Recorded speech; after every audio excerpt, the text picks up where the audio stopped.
Hi, it's Heath, and you're here for another Media Diet Comics commentary.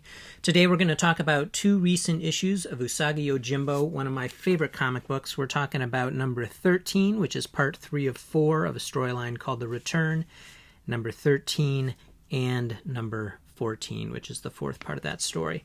Usagi Yojimbo is currently published by IDW, and this is number 251 and 252 in a series. And so Stan Sakai, who's been doing this comic, has been doing it for a long time. And in fact, interesting tidbit from the back of the second issue, the colorist, Tom Luth, who's pictured here in the back right, is retiring from working with Stan on the comic after 30 years of doing colors on the comic. Sakai was just recognized with an Eisner Award within the last month or so, and so that was very, very, very cool. And these two issues are a great example of why his comics are so wonderful. All of Usagi is collected. There's relatively thick reprint volumes that are available, and there's a color reprint series called Color Classics that IDW has also been publishing, which is earlier work back to the very beginning, but colored, because the original stuff was black and white. One of my favorite comics. Absolutely beautiful, wonderful, cartoony art, a characteristic style, a very gentle, loving comic. Also rooted in the history and culture of Japan, given Stan's background and upbringing.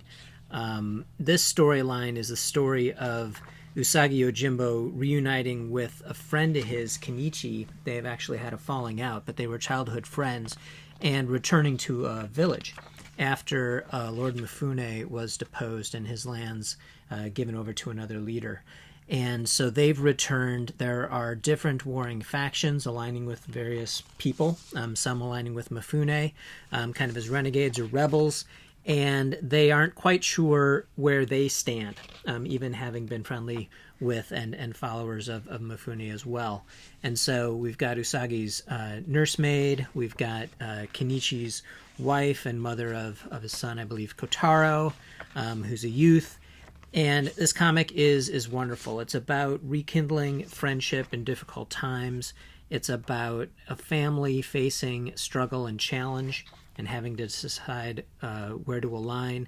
And it's about kind of reconciling the friendship of the past with whatever difficulties you're currently having. In the next issue, the village is going to be burned by the Mifune rebels, and Jotaro, Mariko, and I believe Usagi's former sensei arrive to kind of save the day. And so interesting fight scenes, relatively large-scale battle. You can see in that panel that takes up most of a page there with the three of them. And wonderful, wonderful comic. At the end, the current headman arrives, and they pass on news of the plot, the assassination plot, and all is well, with Usagi and others going off back into the wilderness, leaving his friends behind. And this kind of exemplifies some of the stillness and the sadness that Stan can capture in his comics panels. And I have to say to Tom, after 30 years of colors, this issue is one to be proud of. So thank you very much for all your years of creative work and service on the title, working with Mr. Sakai. Usagi Yojimbo. If I could only read one comic and couldn't read any others, this might be the one that I read. It is that good. It is literary, gentle, loving. It has history in it. It has culture. It has art. It has puppetry in a recent storyline.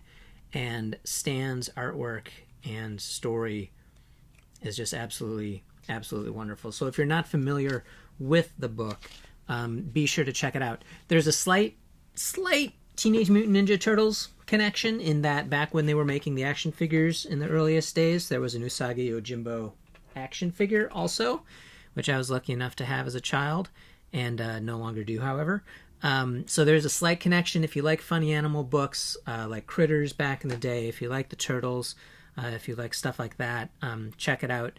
If you like Japanese culture, check it out. And if you just like good comic books, be sure to check it out. Usagi Yojimbo, number 13, number 14.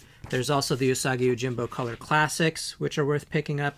And these two issues just came out in September and October are the two dates in the indicia. So, Stan Sakai, congratulations on the Eisner Award. Tom, thank you very much for the colors. I hope you go on to do other personally rewarding stuff.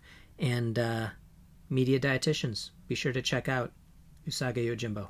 Have a good day.